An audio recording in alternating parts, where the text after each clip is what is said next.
వేకువ వాక్యము ఇది దైవ వాక్యము.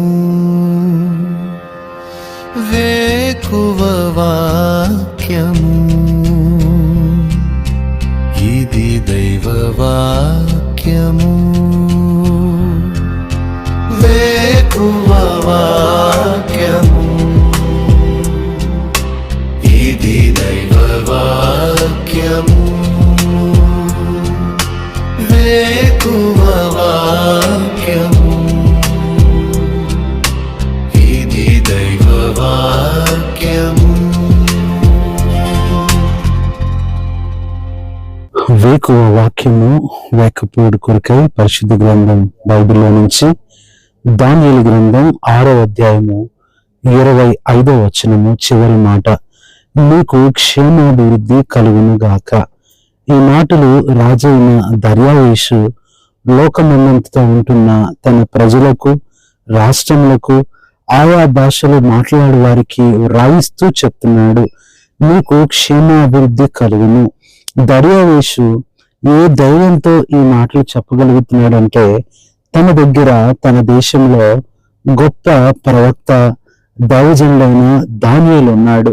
దానియేలు ఉన్నాడు కాబట్టి ఆ దేశానికి ఎంతో క్షేమమని దర్యావేషు గుర్తించగలిగాడు. ప్రభునందు ప్రియులారా, ఈ దినాన దేవుని సేవకులు మన ఇంట్లో ఉండటం అది మనకి ఎంతో క్షేమము. దేవుని ప్రజలు మనతో ఉండటం అది మనకి ఎంతో క్షేమము. మన నగరంలో, మన పట్టణంలో దేవుని సేవకులు ఉండటము ఆశీర్వాదకరము. అమెరికా దేశము ఒకటే చెప్తూ వచ్చేది, మేము ఇప్పటి వరకు క్షేమంగా ఉన్నామంటే మా దేశంలో ఉన్న దైవ సేవకులు అని బిల్లీ గ్రహం గారి గురించి చెప్తూ ఉండేది. నిజమే, దేవుని సేవకులు, దేవుని బిడ్డలు ఎక్కడుంటే అక్కడ క్షేమం ఉంటుంది. కాబట్టి వారిని మనం పోగొట్టుకోకూడదు, వారిని దూరం చేసుకోకూడదు. అందుకని ఈ దానియేలు ఎంత క్షేమంగా ఉంటూ వచ్చాడంటే, ఆ దేశంలో ఉంటున్న పరిస్థితులు, చట్టాలు ఎంతో భయంకరమైనవి. ఒక పక్క అగ్నిగుండాలు, ఒక పక్క సింహోద్భూములు, ఎన్నో ఘోరమైన పరిస్థితుల మధ్యలో దానియేలు క్షేమంగా ఉన్నాడు. నెబుకద్నెజరు వచ్చాడు, గతించిపోయాడు. దానియేలు క్షేమంగా ఉన్నాడు. బెల్షస్సరు వచ్చాడు, వెళ్ళిపోయాడు. దర్యావేషు వచ్చాడు, వెళ్ళిపోయాడు. కోరేషు వచ్చాడు, వెళ్ళిపోయాడు. కానీ ఈ 4 కాలంలో దానియేలు క్షేమంగా ఉన్నాడు. దానియేలుతో ఉన్న ప్రజలు క్షేమంగా ఉంటూ వచ్చారు. ఈ దినాలలో ప్రియ సహోదరుడా, సహోదరి, మనకి 2 రకాల క్షేమం కావాలి. ఒకటి భౌతికమైన క్షేమము, ఈ లోకంలో నుంచి కాపాడబడటం, ప్రమాదాల నుంచి తప్పించబడటం. రెండవది ఆత్మీయ క్షేమము, లోక సంబంధమైన మలినం నుంచి, పాపము నుంచి తప్పించబడటం. ఈ 2 క్షేమములు కూడా ఇచ్చేవాడు దేవుడే. ఏదే కాల సమయంలో దేవుడు నీకు కూడా క్షేమం ఇస్తానని మాట్లాడుతున్నాడు. క్షేమం లేదని బాధపడుతున్నావా? క్షేమము రాదని దిగులు పడుతున్నావా? నీ క్షేమము దేవుని చేతిలో ఉంది. తప్పనిసరిగా ఆయన నీకు క్షేమాన్ని ఇచ్చేవాడుగా ఉంటున్నాడు. అందుకని ఇక్కడ మనం చూసినట్లయితే దేవుని యొక్క క్షేమాభివృద్ధి అది ఎలా ఉంటుంది అంటే, ఈ క్షేమము అభివృద్ధి అయితే 7 మెట్లుగా ఉంటుంది. మొట్టమొదటిది ద్వితీయోపదేశకాండం 5వ అధ్యాయం 29వ వచనములో, వారికి వారి సంతానముకును నిత్యము క్షేమము కలిగినట్లు. మొట్టమొదటిది దేవుడిచ్చే క్షేమము నిత్యమైన క్షేమము.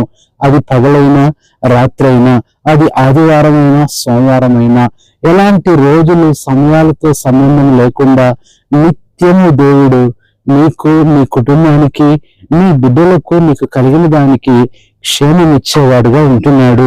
రెండవదిగా మనం చూసినట్లయితే క్షేమం అనేది ఎలాగ ఇస్తాడు అంటే, పరిశుద్ధ గ్రంథం బైబిల్లో నుంచి ద్వితీయోపదేశకాండము 5:29 ఇది మొట్టమొదటిగా చూసాము. రెండవదిగా చూసినట్లయితే కీర్తన 23:6, నేను బ్రతుకు దినములన్నీ కృపాక్షేమములే నా వెంట వచ్చును. రెండవది కృపాక్షేమము, కృపతో కూడిన క్షేమము దేవుడు నీకు ఇస్తాడు. అనగా నీ భయంకరమైన కష్ట పరిస్థితుల్లో, ఆపదల్లో కృప నిన్ను ఆవరిస్తుంది, కృప నిన్ను ఆదుకుంటుంది, కృప నిన్ను బలపరుస్తుంది. నీ ప్రమాదాల నుంచి, అపాయాల నుంచి, తెగుల నుంచి తప్పిస్తున్నది దేవుని కృపే. ఇది రెండవది కృపాక్షేమము. మూడవదిగా మనం చూసినట్లయితే 122వ కీర్తన 7వ వచనం, నీ ప్రాకారంలో నెమ్మది కలుగును గాక, నీ నగరులలో క్షేమముండును గాక.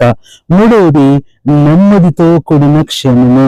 లోకంలో ఎంత ధనమున్నా, ఎంత ఆస్తులున్నా, ఎంత అధికారాలున్నా వారి క్షేమము వారి చేతిలో లేదు. అందుకనే దేవుని వాక్యము యోబు గ్రంథం 21:16లో వారి క్షేమము వారి చేతిలో లేదు, కానీ దేవుడు మనకిచ్చే క్షేమము ఇది నెమ్మదితో కూడిన క్షేమము అని మనం చూడవచ్చు. ఇది మూడవదిగా చూస్తున్నాము. నాలుగవదిగా చూసినట్లయితే 128వ కీర్తన 5వ వచనం, సియోను నుండి యెహోవా నిన్ను ఆశీర్వదించును, నీ జీవిత కాలమంతయు యెరూషలేమునకు క్షేమము కలుగుట చూచెదవు. నాలుగవది ఆశీర్వాదకరమైన క్షేమము. అవును, క్షేమములోనే దేవుని ఆశీర్వాదం కూడా ఉంటుంది. ఆ క్షేమముతో పాటు దేవుడు నీకు కావలసినవన్నీ అనుగ్రహించేవాడుగా ఉంటున్నాడు. ఏది నష్టపోయావో, ఏది పోగొట్టుకున్నావో, ఏదైతే నువ్వు అనుభవించకుండా నువ్వు అది పోగొట్టుకొని ఇబ్బంది పడుతున్నావో, అది ఏదైనా కావచ్చు, దేవుడు మరలా నీకు కలుగు చేస్తాడు, ఆశీర్వాదం ఇస్తాడు. ఇది నాలుగవదిగా చూస్తున్నాం. ఐదవది సామెతలు 24:25, న్యాయముగా తీర్పు తీర్చు వారికి మేలు కలుగును, క్షేమకరమైన దేవుని అట్టి వారి మీదకు వచ్చును. ఇది మేలుతో కూడిన క్షేమము. దేవుడు క్షేమంతో పాటు నీకు మేలు చేస్తాడు. లోకంలో ప్రతి పరిస్థితులు కీడుతో కూడినవి. మనుషులు కూడా కీడు చేసేవారే. ఎవరిని నమ్మినా కీడే చేస్తున్నారు, కానీ మేలు చేయట్లేదు. నీ జీవితంలో ఎలాంటి పరిస్థితులు గుండా వెళ్తున్న ప్రియ సహోదరుడా, సహోదరి, మేలుతో కూడిన క్షేమాన్ని దేవుడు నీ జీవితంలో చేయాలని ఆశపడుతున్నాడు. ఆరవదిగా దానియేలు గ్రంథం 11:24, అతడు సమాధాన క్షేమము గల అంటున్నాడు. సమాధానకరమైన క్షేమాన్ని దేవుడు నీకు ఇస్తాడు. అనగా నీ శత్రువులతో దేవుడు సమాధానం ఇస్తాడు. నిన్ను విరోధులు నిన్ను ఏవైతే బాధపడుతున్నారో, నీతో యుద్ధం చేస్తున్నారో, అలాంటి ప్రతి పరిస్థితుల్లో నలువైపులా కూడా నీకు దేవుడు క్షేమాన్ని ఇస్తాడు. ఇది సమాధానంతో కూడిన క్షేమం. ఏడవది చివరి మాట మనం చూసినట్లయితే 1 కొరింథీ 8:1 చివరి మాట, ప్రేమ క్షేమాభివృద్ధి కలుగు చేయను. ఏడవది ప్రేమతో కూడిన క్షేమము. దేవుడు ప్రేమతో పాటు నీకు క్షేమాన్ని ఇస్తాడు. దేవుడు నీకు క్షేమాన్ని ఇచ్చేటప్పుడు ఆయన విసుక్కోడు, ఆయన బాధపడడు, ఆయన చింతించడు, ఆయన కోపపడడు, కానీ ప్రేమతో నిన్ను కాపాడుతూ ఆయన కొనుకక నిన్నెంతో రక్షిస్తూ ఉంటాడు. కన్న తల్లి అయినా మనల్ని మర్చిపోతుందేమో, కానీ దేవుడు మర్చిపోడు. ఇంత గొప్ప క్షేమాన్ని దేవుడు నీకు ఇవ్వాలనుకుంటున్నాడు, నీ కుటుంబానికి ఇవ్వాలనుకుంటున్నాడు, నీకు కలిగిన అంతటికి కూడా ఇవ్వాలనుకుంటున్నాడు. దేవుడు నీకు క్షేమాభివృద్ధి కలుగు చేస్తున్నాడు. మనం చేయవలసిందల్లా ముగింపులో 1 తెస్సలోనిక 5:11, కాబట్టి మీరు ఇప్పుడు చేయుచున్నట్టుగానే ఒకరినొకడు ఆదరించి ఒకరికొకడు క్షేమాభివృద్ధి కలుగు చేయడి. మనం పొందిన క్షేమాన్ని ఇతరులకు కూడా మనం పొందుకునేటట్లుగా చేయాలి. మనం క్షేమంగా ఉన్నాము, ఇతరులు కూడా క్షేమంగా ఉండాలి. వారు క్షేమంగా ఉంటే మనం క్షేమంగా ఉంటాం. కాబట్టి ఇదే కాల సమయంలో నీ ప్రతి పరిస్థితిని, దిగులును, కష్టాన్ని, కలవరాన్ని, భయాన్ని, దిగులును తీసివేసి దేవుడు నీకు క్షేమాభివృద్ధి ఇస్తాడు. నీ ఉద్యోగంలో క్షేమాభివృద్ధి, పిల్లలారా నీ చదువులో దేవుడు నీకు క్షేమాభివృద్ధి ఇస్తాడు. నీ భవిష్యత్తు విషయంలో నీకు క్షేమాభివృద్ధి ఇస్తాడు. పెద్దలైన వారులారా మీ ఆరోగ్య విషయంలో దేవుడు క్షేమాభివృద్ధిని కలుగు చేయాలని ఆశపడుతున్నాడు. ఈ ఉదయమే ప్రార్థనలో ఏకీభవించు. ఈ క్షేమాభివృద్ధి ఇప్పుడే నీకు కలిగి నిన్ను దీవించినట్లుగా ప్రభువే సహాయపడును గాక. పరిశుద్ధుడైన తండ్రి, ప్రభువైన యేసుక్రీస్తు నామములో నీ పాదములకు వందనాలు, స్తోత్రాలు చెల్లిస్తూ నీకు క్షేమాభివృద్ధి కలుగును అనే మాటను ఆధారం చేసుకొని నిప్పుల్లో, నీళ్లల్లో, సమస్యల్లో, సింహబోనులో, ఉపద్రవాల్లో, చెరలో, ఎలాంటి పరిస్థితిలోకి వెళ్ళినా నీ ప్రజలు ఎంతో క్షేమంగా ఉన్నారు. కాబట్టి ప్రభువా, నీ క్షేమము అనేది నువ్విచ్చేవాడవని, అది ఎలాంటి క్షేమమో 7 విషయాలు మాట్లాడుతూ వచ్చారు.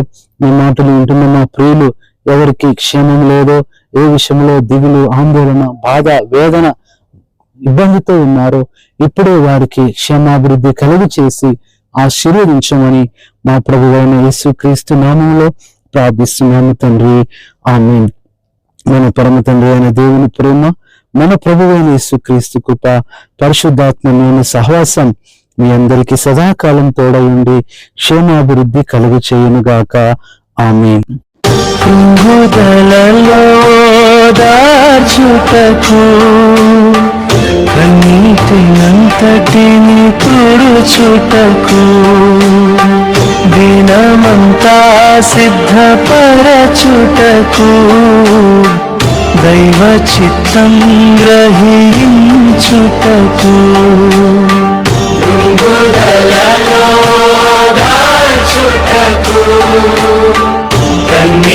కన్నీటినంతటిని తుడుచుటకు దినమంతా సిద్ధపరచుటకు దైవ చిత్తం గ్రహించుటకు వేకువ వాక్యము, ఇది దైవ వాక్యము. వేకువ వాక్యము,